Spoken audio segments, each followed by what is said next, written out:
Yo, this is Joven, Strato Lavera. Yeah, that's Veronica in the house and Big Crew. Tip of long CSF. Jasper's in the house, the Baronets, Veronica and Joven and Big Red. Putang ina nyo mga T-bird kayo. Putang ina nyo mga tomboy kayo. Putang ina nyo mga nagpapanggap lalaki. Putang ina nyo wala naman kayong tite. Maintindihan ba't ako ay tinaboy? Ayaw mo kasi sa katulad kong may pitoy. Pinagpalit mo ko sa isang tomboy. Ililibing ko ngayon kayo sa kumunoy. Dahil ba sa pera na iyong nakita? Porque ba ako laging butas ang bulsa?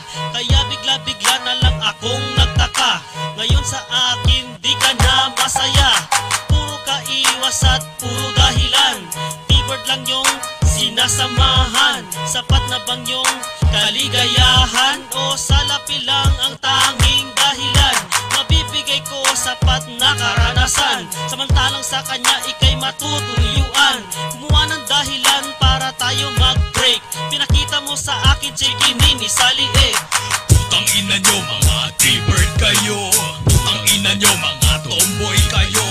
Putang ina nyo mga nagpapanggap lalaki. Putang ina nyo mga wala namang tite. Putang ina nyo mga lesbians kayo. Putang ina nyo may pilat na macho. Putang ina nyo mga di kayo lalaki. Putang ina nyo mga wala namang tite. Wala kang gamit mapasok sa butas. Kaya kamay mo lang ang iyong panggasgas. Kung sa gender kayo ay pangatlo, nagpa-boycott ka pa para sunod sa uso. Ang syota ko ay iyong inagaw. Mukha mo kasi parang lata na lugaw. Hindi ko naman kayo nilalahat-lahat. Ayoko lang sa katulad ng maangas. Babae ka pa rin na dapat galangin. Pero putang ina, gusto kitang suntukin. Ikaw pa rin ang ehemplo ni Eva. Every monthly ikay nagre-regla. Ilang beses ka man sa simbahan magdasal. Bawal sa Pinas, puro babae pakasal. Kahit kailan di mo siya mabubuntis. Pudpud ng labi mo sa sobrang lips to lips. Putang ina nyo mga T-bird kayo. Putang ina nyo mga tomboy kayo.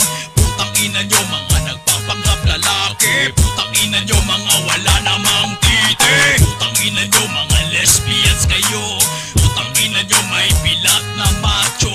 Putang ina nyo mga di kayo lalaki. Putang ina nyo wala naman kayong tite. Philippines right now seeking the real freedom, yo. We are double seeking in this motherfucking sphere. So am I right? You have no business and business. You have only black pussy and you have also a mattress. Napakita nyo sa amin, kayo ang karapat-dapat. Samantalang pag nagkagalo, agad kayong nagwakas. Sinasabi nyo sa girl, kayong dapat mahalin. Pagdating ng kabuuan, nagsusuot kayong napkin. Yo, feeling J Manalo, feeling Brad Pitt ang konyo. Kung tadutin kaya kita sa sementeryo. Red na XGF ko, pinatos mo, sige na. Pwede rin kayo ipagsabay sa